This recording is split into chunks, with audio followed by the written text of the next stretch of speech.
చీల్చబడిన బండ నుండి నా కొదువ తీర్చి నడిపితివి.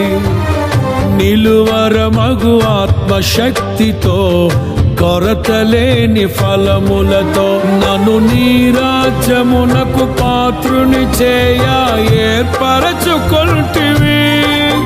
నీ స్వాస్థ్యములోనే చేరుటకై అభిషేకించినావు. నీ మహిమార్థము వాడబడే నీ పాత్రను నేను, పరిమళ తైలం నీవే, తరగని సంతోషం నీలో, జీవన మకరందం నీవే, తీయని సంగీతం నీ